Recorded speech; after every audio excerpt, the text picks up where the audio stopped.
Olá pessoal, tudo bem? Mais um vídeo de gramática, mais um vídeo de inglês. Nesse vídeo a gente vai tratar do modal verb used to, ok? Então vamos lá direto para o vídeo lá. Então pessoal, vamos lá para o vídeo, vamos ver como é que funciona o used to, ok?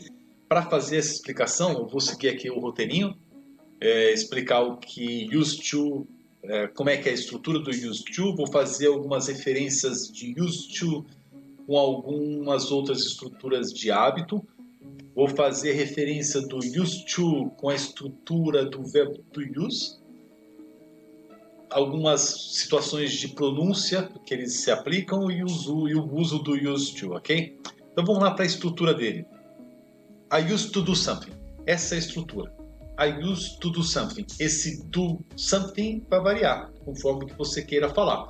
Então, I used to go to the beach, I used to play football, I used to smoke, I used to whatever, tá?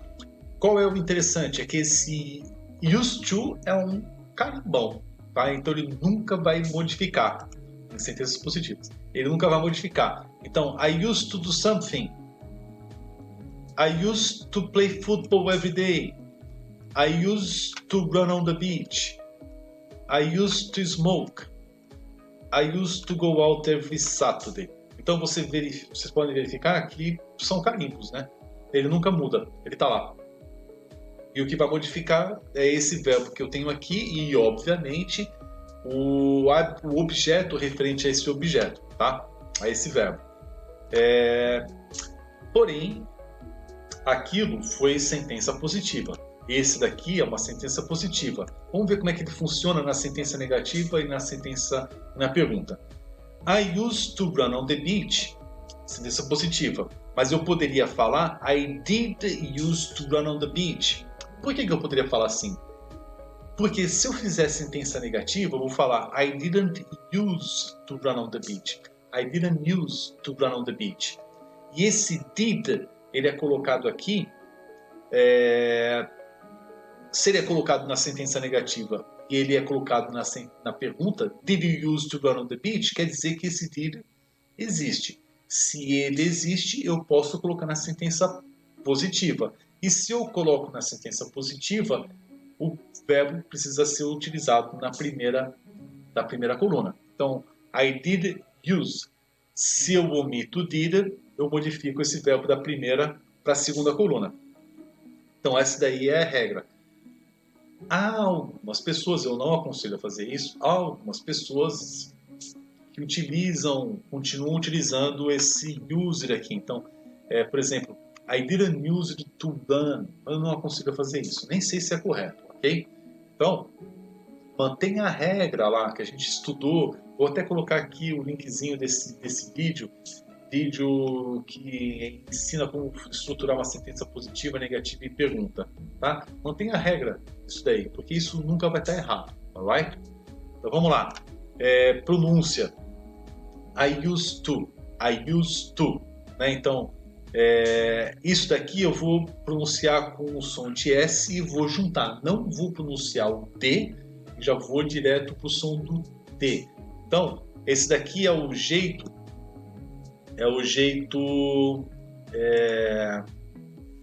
esse daqui, ele é o jeito correto em relação a símbolos de pronúncia. Vou colocar o link aqui também do vídeo de phonetics, dos símbolos fonéticos. Esse daqui é o jeito correto de se fazer. Esse daqui é um jeito meia boca, vamos falar assim, que eu coloco como se estivesse lendo em português mesmo. Então, se fosse em português, uma palavra em português que existisse, eu leria desse jeito. Used to, ok? Então isso daqui é lido used to, ok? Como se fosse desse jeito em português. Por que é used to? Por causa da influência dessa preposição to no final, do use. Então se eu tiver esse to depois do use, essa vai ser a pronúncia, ok? Então, se eu tiver o to, essa vai ser a pronúncia. E a gente vai verificar isso conforme esse vídeo for decorrendo lá. Vamos verificar então? Primeiro, vamos ver como é que é o uso do used to com um verbo de ação. Com o verbo de ação eu teria I used to smoke, I used to play football every day, I used to run on the beach, I used to fly every day, I used to go... E aí vai. Verbos de ação. Eles são um pouco mais fáceis, são um pouco mais fáceis de serem entendidos, porque é uma ação, né? Então vamos lá. Used to talk about a habit in the past which doesn't happen in the present anymore. So, check that. Reading between the lines, I can also have a conclusion about the present, even not mentioning it. I used to smoke. I had the habit of smoking, but I don't smoke anymore. Então a ideia que é? I used to do something. Eu falo sobre um hábito que eu tinha lá no passado, que é diferente do que acontece comigo hoje. Tá? Então, quando eu falo I used to smoke, eu traduzo como eu costumava fumar. Porém, nas entrelinhas, eu consigo também indicar que hoje eu não fumo mais. Então, assim, I used to smoke, eu costumava fumar e hoje eu não fumo mais. É isso que eu quero. É essa ideia do presente que eu trago no presente que use to faz, ok? Então você vê ali que use to é mais do que falar apenas sobre um hábito no passado. Ele fala sobre o hábito no passado e também faz referência no presente. Lembre-se disso daí, tá? Vamos ver. Bom, a gente viu ali de um verbo de ação, vamos ver um verbo de estado agora, como é que ele funciona. É do mesmo jeito. I used to have a horse. Have é o verbo de estado, né? O ter. The idea is the same. I used to have a horse. I had a horse before, but I don't have it anymore. E tem uma outra estrutura, na verdade, assim, used to pode ser feito com várias estruturas.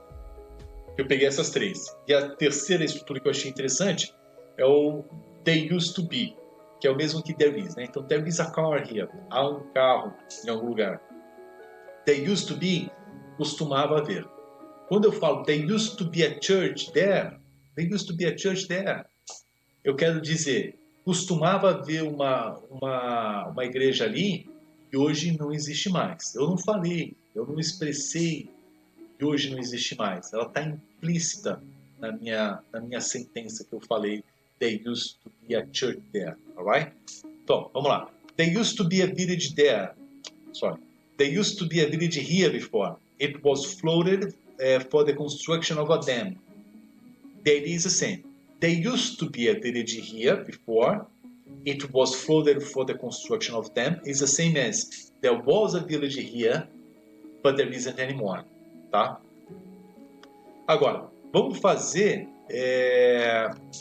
uma comparação do used to com algumas outras expressões de hábito. Tá?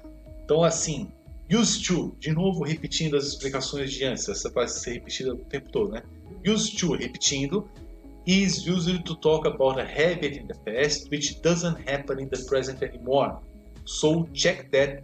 Reading between the lines, I can also have the conclusion about the present, even not mentioning it. I used to study a lot. I had the habit of studying a lot, but I don't do it anymore. Então, used to, como hábito, ele fala sobre um hábito no passado que faz referências a um hábito diferente no presente. Agora, I was always doing something is used to talk about an annoying habit in the past. Ponto final. É isso que ele fala. I was always doing something é para falar sobre um hábito irritante do passado. Faz referência no presente? Não faço referências ao presente. Então, por exemplo, my boss was always yelling at me. In this case, I can't imply anything from what happens in the present. Então, meu chefe estava sempre brigando comigo, berrando comigo. Esse é um hábito do passado. E agora? Não sei. Ele pode continuar berrando, pode ter parado de berrar. Eu não faço referências ao presente, diferentemente do que acontece com o user to, ok? E um outro hábito do passado seria I always did something. Is used to talk about a habit in the past. Não é um annoying habit, como always doing something. I always played football when I was young. In this case, again, I can't imply anything from what happens in the present. Então, eu sempre joguei futebol quando era menor. O que eu quero falar com isso? Um hábito do passado. E no presente? Não sei. Eu não falei nada sobre o presente. Eu não fiz nenhuma referência ao presente. Eu posso continuar jogando futebol o tempo todo ou não. Não há referência ao presente. Então a diferença, veja a diferença, né? Used to é um hábito no passado que faz referência a uma situação diferente no presente. I was always doing something e I always did something fala sobre um hábito no passado. Ponto final. Tá? Vamos ver agora referências de used to com o verbo to use. Used to com o verbo to use. Então, basicamente o que a gente tem é used to é um hábito no passado que faz referência ao presente de uma maneira diferente. O verbo to use é um verbo usar, tá? Basicamente o que a gente vai ter nesse slide é como basicamente essa diferença, mas também como se pronuncia os dois, tá? Vamos ver ali. Used to is used to talk about a habit in the past again, né? Which doesn't happen in the present anymore. So check that reading between the lines, I can also have a conclusion about the present, even not mentioning it. I used to be very good at math. I was very good at math, but I'm not anymore. Pronunciation, used to. Used to. Por quê? Porque eu pego esse to, a preposição to, influencia na minha pronúncia da palavra anterior. Então eu tenho used to com S sem pronunciar o D. Então used to. I used to be very good at math. Agora, e se for o verbo use? Quando você usa alguma coisa. Em inglês é a mesma coisa. When you use something. Não tem nenhum to ali no meio. Então vamos lá. Verb to use. Differently from what happens with used to, the verb to use can be used in the past, in the present or in the future. Used to é para falar um hábito no passado.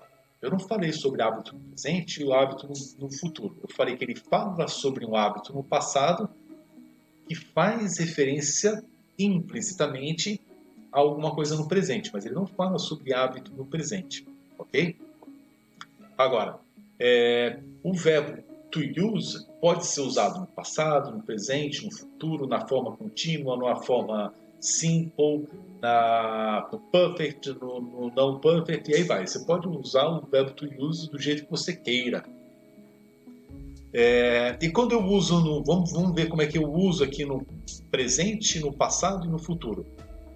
When you use something. I use a car to go to work every day. Como é que eu pronuncio esse use? Com som de Z. Z. Use. I use a car to go to work every day. E no passado? Também com som de Z. Só que eu vou pronunciar o D depois. I used a car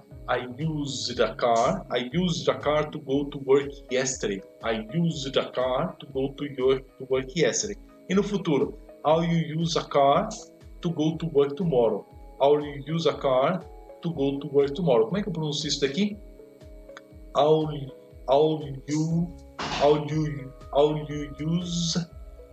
use alguma coisa desse jeito aqui, mas ele tem que ter o som de Z, não de S, porque eu não tenho to ali para influenciar. I'll use a car to go to work tomorrow.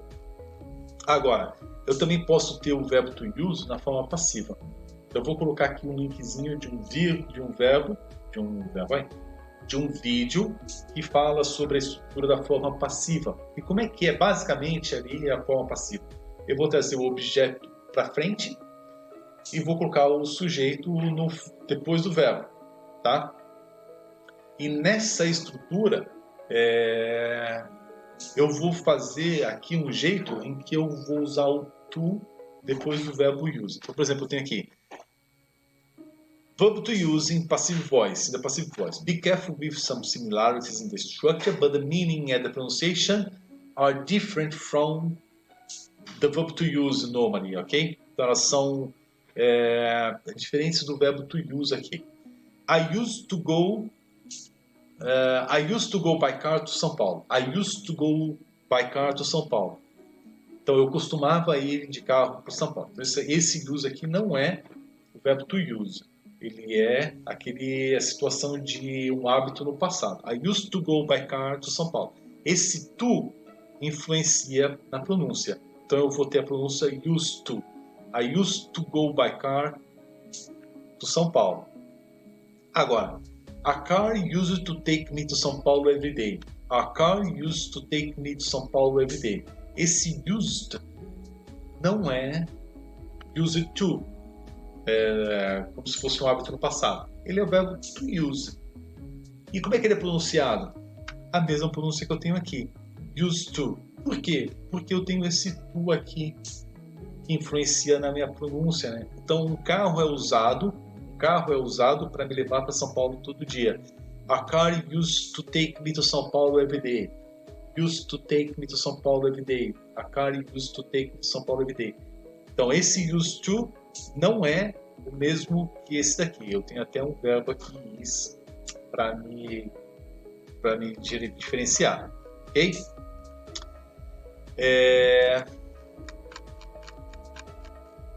Bom, e ainda tenho aqui umas variações do verbo da expressão used to, com be used to doing something e to get used to doing something. Get used to doing something, ele é uma outra variação do be used to doing something, ok? Used to is used to talk about a have again in the past, which doesn't happen in the present anymore. So, check that reading between the lines, I can also have a conclusion about the present, even not mentioning it. For example, I used to ride a motorcycle to work. I had the habit of riding a motorcycle to work, but I don't do it anymore. Used to influencia na pronúncia do use, então tem used to, I used to ride a motorcycle to work. A outra forma é be used to doing something. Different from what happens with used to, this structure can be used in the past, in the present, or in the future. It is used to talk about a habit in the past, in the present, or in the future, which is difficult to perform. Então, para falar sobre um hábito que você consegue fazer, mas é um hábito difícil de ser feito, né? de ter esse hábito. E qual vai ser a pronúncia? A mesma. Used to. Por quê? Porque eu tenho o to no final e me influencia lá no use. Então vamos lá. No passado, I was used to running 20 kilometers every day. I was used to running 20 kilometers every day. Eu estava acostumado a correr 20 km por dia. Não é um hábito normal, fácil, mas eu era acostumado a fazer isso. I'm used to waking up at 4 a.m. every day. I'm used to waking up. Eu estou acostumado a acordar 4 da manhã every day. Então, de novo, não é um hábito fácil, mas eu estou acostumado a fazer isso. E se fosse no futuro? Let me practice now and then in the future. I'll be used to taking care of children alone. I'll be used to taking care of children alone. Used to, de novo, né? Ou eu posso ter essa variação. Be used to doing something é estar acostumado. To get used to doing something é eu começar a me acostumar a fazer algo, né? Então, assim, I need to get used to... aqui os exemplos, né? I need to get used to living in cold weather. Então, vamos imaginar que eu moro no Rio de Janeiro e eu vou me mudar para Porto Alegre. Porto Alegre é muito mais frio, né? Então, eu estou acostumado com o calor do Rio de Janeiro, eu vou para Porto Alegre, que é uma cidade mais fria. Então, I needed to get used to living in cold weather. Não estou acostumado, mas eu preciso começar a me acostumar a fazer isso, né? Pronúncia, o to aqui influenciando o use. Então, eu tenho used to. I need to get used to living in cold weather. Mesma coisa, né? In the present, I'm getting used to waking up at 4 a.m. every day. Every day. Day tá aqui, tenho certeza. Olha lá. I'm getting used to waking up at 4 a.m. every day. Eu estou me acostumando, estou começando a me acostumar a acordar todo dia às 4 da manhã. Ou, let me practice now and then in the future I'll get used to taking care of children alone. I'll get used to taking care of children alone. Eu vou começar a me acostumar a tomar conta das crianças, né? Então é assim, resumidamente, used to, ele é a mais pronúncia used to, S-U-T, não pronuncia o D, para falar sobre um hábito no passado que faz referência implícita, não está expressamente escrito, ao presente. E esse presente ele é diferente do que aconteceu no seu hábito no passado. Basicamente é isso que tem ali no used to, ok? Eu queria agradecer a teacher Vera Helena de Minas Gerais, que tem me ajudado bastante na produção dos vídeos. É uma produção bem simples, né? Tem muito flu, bem simples, mas se não fosse ela, nem o vídeo sairia. Então assim, ela me dá alguns toques, tanto na parte técnica da produção do vídeo, como na parte técnica da língua. Então, eu tenho que agradecer a Vera Helena. Da escola VH Idiomas, que é uma escola credenciada pelo Cambridge, que já trabalha com aulas online há muito tempo, então já tem ali um bom know-how da situação e de como trabalhar, principalmente nessa época de pandemia. Contato TLTH, escola de idiomas@gmail.com, manda um e-mail para ela, que ela responde, tenho certeza, ok? E pessoal, qualquer dúvida, manda lá um e-mail para inglêspravocê2@gmail.com. Tem o Instagram e tem o Facebook, ok? Então é isso aí, pessoal. Esse daí foi a explicação do modal verb used to, com todos os seus detalhes, introduzindo alguns outros elementos ali para poder fazer algumas comparações com algumas outras estruturas, tá? E é isso aí. Espero que vocês tenham gostado do vídeo. Um grande abraço a todos e até o próximo vídeo.